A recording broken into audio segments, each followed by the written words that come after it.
cientificamente, será que aquele filme que passa na sua cabeça, da sua vida inteira antes de você morrer, é real?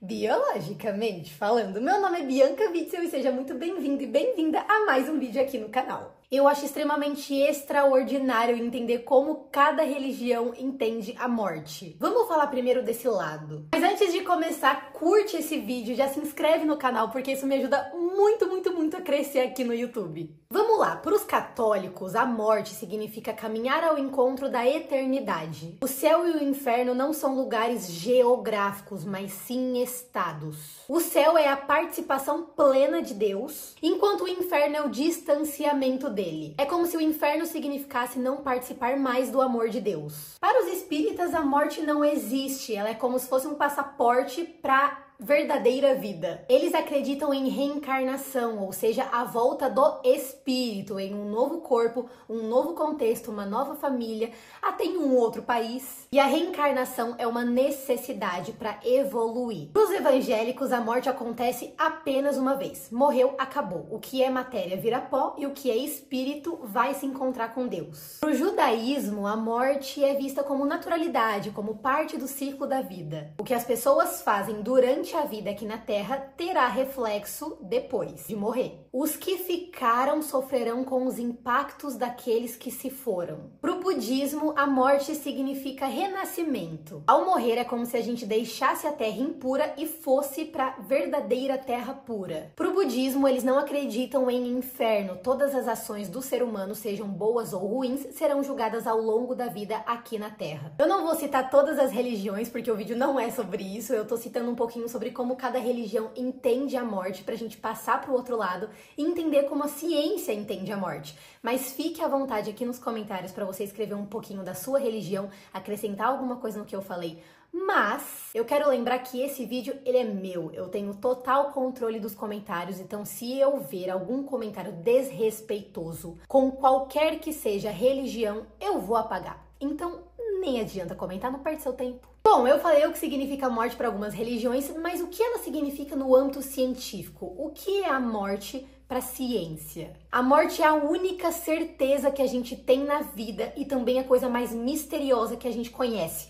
Quer dizer, desconhece. Do ponto de vista neurológico, no momento da morte, o sistema nervoso central para de funcionar de forma definitiva. Mas quando uma pessoa morre lentamente, como é o caso de falência múltipla de órgãos, o corpo prioriza aqueles órgãos que são principais, como o cérebro, o coração, os rins. Enquanto isso, os outros órgãos, eles sofrem. Mas nos casos de morte em que o cérebro não é envolvido inicialmente, lentamente há uma perda da regulação arterial dos vasos da cabeça, a redução do aporte de oxigênio e da glicose, e com isso os neurônios entram em morte celular por conta da hipóxia, que é a falta de oxigênio, e acontece isquemia das células neuronais, que é quando o sangue não chega em quantidade suficiente até os neurônios. Então as células, elas extravasam o conteúdo de dentro delas para o meio ambiente ao redor e param de funcionar. Mas mesmo após a morte neuronal, se o paciente está na UTI, por exemplo, fazendo uso de aparelhos de ventilação mecânica, alguns órgãos podem permanecer funcionando. Quando acontece a morte encefálica, a pessoa não tem mais percepção do meio ao redor, é como se a consciência dela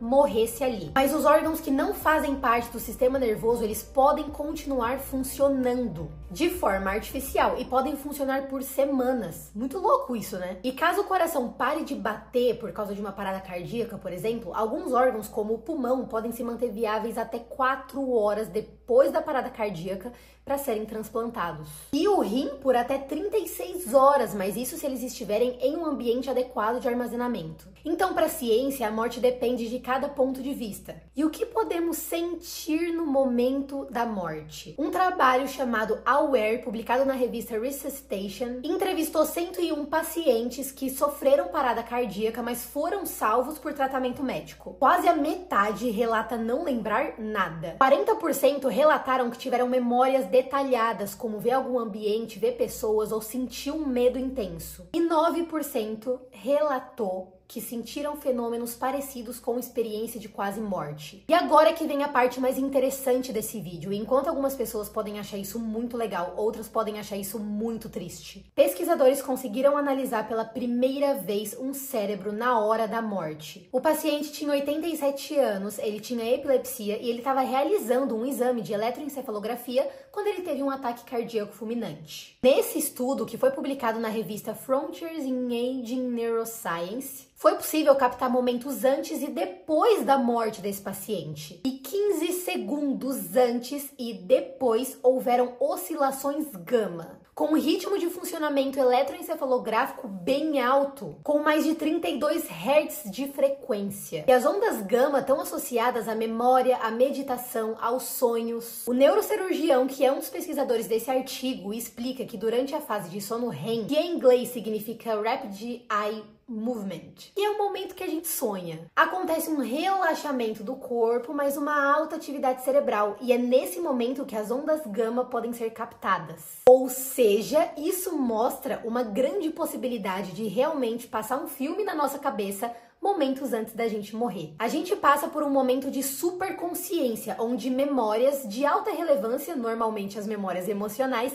passam pela sua cabeça. Eu quero muito saber sua opinião sobre isso. Comenta aqui embaixo se você acha isso uma coisa muito legal, muito interessante, ou se você achou isso muito sinistro e não gostou. Porque eu, sinceramente, não sei. Eu não sei dizer se eu acho isso bom ou ruim. Mas é muito importante eu dizer aqui pra vocês que um estudo com uma única pessoa não dá para concluir nada. A gente não pode afirmar com porcentagens, 99% de certeza não, que isso realmente acontece. Esse estudo com uma única pessoa sugere que isso talvez aconteça. E os resultados desse estudo, eles foram completamente sem querer, foram uma surpresa, porque o intuito do trabalho era outro, mas como eles conseguiram captar essas ondas gama no momento da morte do paciente, foi algo inédito. E eles nem esperavam por isso. E se você já assistiu aquela série da Netflix DOA, você já ouviu esse termo, experiência de quase morte, EQM. Mas o que é isso? A experiência de quase morte, que a gente também chama pela sigla EQM, é caracterizada pela redução do fluxo sanguíneo cerebral, e isso afeta uma região que a gente chama de lobo parietal. O baixo fluxo sanguíneo cerebral não é o suficiente para causar um acidente vascular com danos irreversíveis das células neuronais. Porém, isso mantém um certo grau de consciência, então algumas pessoas podem ter memórias de experiência de quase morte. Deixa eu trazer alguns nomes para ver se facilita o entendimento. Fernando Gomes é um médico cirurgião e ele disse: é muito comum o relato da percepção de um túnel com uma luminosidade no final e uma sensação de bem-estar,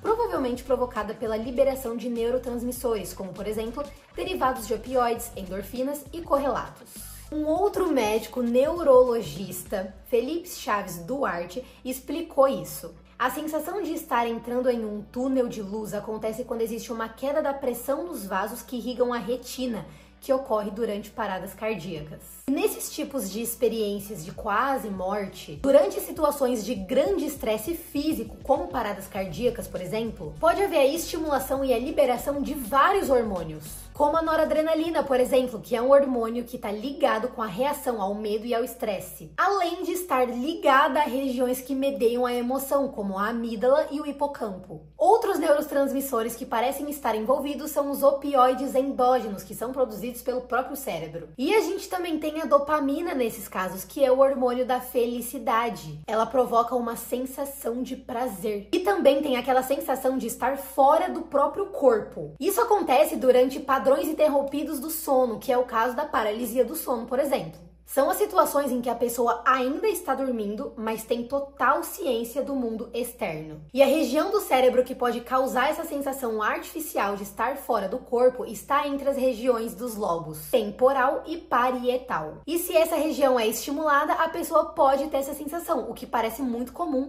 em situações de experiência de quase morte. Mas no geral, assim, emoções como euforia e aceitação são bem comuns nos relatos de EQMs. Chegamos ao final do vídeo e eu quero relembrar de novo que esse único estudo com uma única pessoa não é conclusivo. A gente não pode sair falando por aí que o filme que passa na nossa cabeça antes de morrer, igual a gente vê nos filmes, é real. Logicamente, a gente fica feliz com esse estudo porque isso abre um leque de possibilidades e com certeza terão novos estudos nessa área. Se você gostou desse vídeo, curte, comenta aqui embaixo para eu saber se você gostou, se inscreve no canal porque isso me ajuda muito a crescer aqui no YouTube. E se você tiver uma sugestão do próximo tema de algum próximo vídeo, deixa aqui nos comentários que eu vou amar saber as sugestões de vocês.